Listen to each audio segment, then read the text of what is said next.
The Denver Broncos wasted no time making big moves. Head coach Sean Payton quickly found someone to blame for the team's defensive struggles at the end of the season. Meanwhile, Bo Nix proved that he's the quarterback Denver fans have been waiting for. And our Walton Penner ownership group? They just pulled off one of the coolest moves I've ever seen from any team owners. We're going to break down all of that and more in this video. If you're new to the channel, I'm a die-hard Denver Broncos fan. A like and subscribe would really help me out. Now, let's talk about the defense. At the start of the season, they were our biggest strength. They kept us in every game, giving Bo Nix time to grow and improve. We held the Pittsburgh Steelers to just 13 points. We shut down the high-powered Tampa Bay Buccaneers, keeping them to only 7 points, even with their top receivers playing great. We even held Aaron Rodgers and his team to just 9 points. But then, something changed. Around the time we faced the Browns, things fell apart.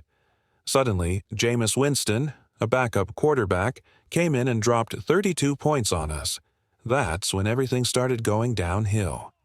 The defense showed some fight when we bounced back with a win against the Colts, but let's be real. They were struggling too. Then, things got worse. The Chargers dropped 34 points on us. The Bengals put up 30.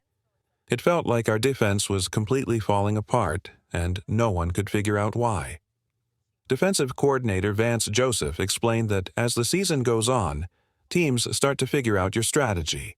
He said that for a zone defense to work, it has to be nearly perfect. To his credit, he took full responsibility for the struggles. He didn't blame anyone else. But now, we're learning that Sean Payton sees things differently. He's pointing the finger at inside linebackers coach Greg Minuski. And guess what?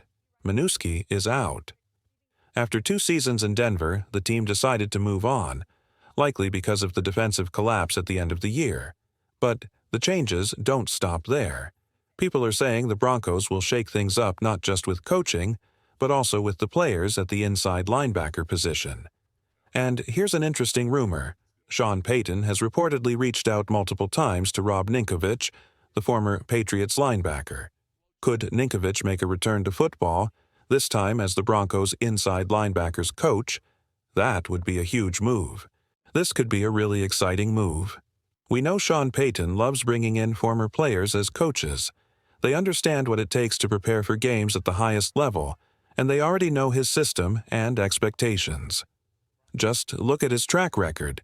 Vance Joseph played in the NFL and for the Colorado Buffaloes. Zach Strief and Davis Webb also played before joining his coaching staff. So, could Rob Ninkovich be next? It definitely wouldn't be a surprise. But the changes aren't just happening with coaches. Big roster moves are coming too. One key question is about Alex Singleton. He's been a solid player, but cutting him could free up some cap space. Will the Broncos decide to move on?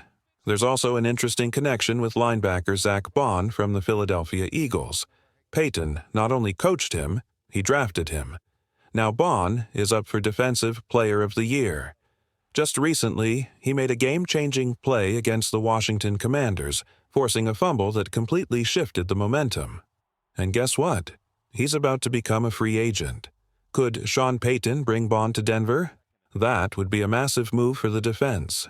Could the Denver Broncos make another big move this offseason? Bringing in Rob Ninkovich would be exciting, but what if they also went after one of Sean Payton's former players? That would be a huge deal. Let me know in the comments what you think. There are also rumors that the 49ers might part ways with their star inside linebacker. Should the Broncos go after him? If Alex Singleton is healthy, do you think he and Cody Barton can handle the position, or do we need more depth? Now, here's some really cool news. What if I told you a few years ago that the Broncos would have a Pro Bowl quarterback drafted by Sean Payton? You'd probably lose your mind. Well, guess what? Bo Nix actually had the chance to play in the Pro Bowl as a rookie. Because of the way Pro Bowl alternates work, Nix was next in line to play, but he turned it down. Instead, Drake May got the spot, and people are celebrating it like crazy. But let's be clear, Denver had just as much right to hype this up because Bo Nix could have played. Now, here's the twist. Nix didn't decline because he felt disrespected, like Quinn Miners, who skipped it because he believed he deserved to be a first choice. Instead, Nix had to say no because he's undergoing a small, routine medical procedure. Bo Nix made a smart decision. He turned down the Pro Bowl so he could focus on being 100% ready for training camp. That shows real dedication to the team. Sure, it would have been cool to have Pro Bowl QB on his Twitter profile in his first year, but he's putting the Broncos first. You have to love that mindset. Now, let's talk about one of the coolest things I've ever heard while covering the Denver Broncos. Our ownership group just made a huge move to help grow football in Colorado. As a proud Colorado native, this means a lot to me. I went to Heron Middle School, and I've worked in school districts across the state. Shout out to St., Vrain, and Longmont school districts.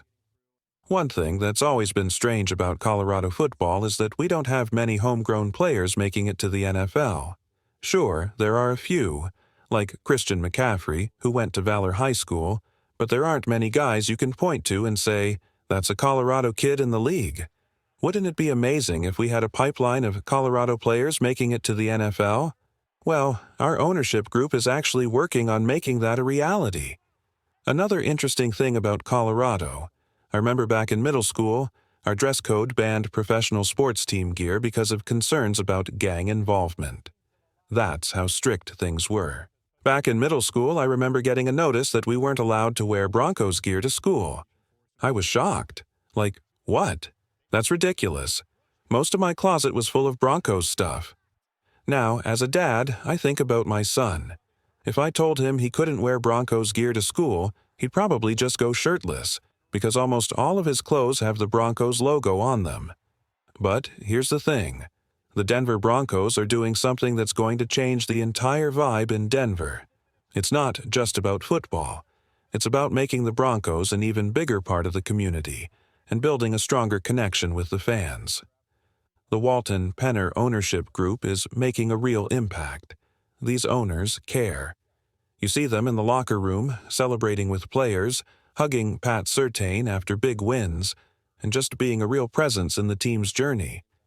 It reminds me of Pat Bowlen, the legendary Broncos owner, who used to work out in the locker room with John Elway. That's the kind of hands-on ownership we have again. And they just made an incredible move. They donated 15,000 high-quality football helmets to every high school in Colorado. And these aren't just any helmets. These are top-of-the-line, $750 helmets, the same kind that some Broncos players actually wear on the field. This is a game-changer for high school football in Colorado, and it's one of the coolest things I've ever seen from an NFL ownership group. This is one of the best moves I've ever seen from an ownership group. And it's not just fans who think so. Players are saying the same thing. Joel Dreesen, a Colorado-born player, spoke out about it, calling it transformative generosity. This move isn't just about safety, though it will definitely help reduce concussions. It's about getting more kids into football and changing the culture of the sport in Colorado. And let's talk about how much football in Colorado is growing. With Coach Prime and the Colorado Buffaloes getting national attention, football here is more exciting than ever. Moves like this from the Broncos will make sure the game keeps growing and that Broncos country stays louder and prouder than ever before. So, huge shout out to the Walton Penner ownership group, the coolest owners in football. I can't wait to see Colorado high school players out there wearing these $750 helmets. Speaking of helmets, do you remember the first football helmet you ever put on? I sure do. Back in middle school at Heron, they handed me this ancient helmet, probably from the 60s. Just putting it on hurt. The coach had to pump air into it to make it fit, and I remember thinking, if I'm in pain just wearing this thing, there's no way I can handle getting hit. That's why my strategy was simple. Drop to the ground before I even took a hit. A true pro move. Basically, I was out there doing my best Peyton Manning self-sack impression, even though, as a running back, I was supposed to hit the hole. Shout out to my fourth-string Heron Middle School squad. So, once again, a massive thank you to the Walton Penner ownership group for helping to grow the sport in Colorado. This just gives us one more reason to believe in what the Broncos are building. And remember, don't stop believing.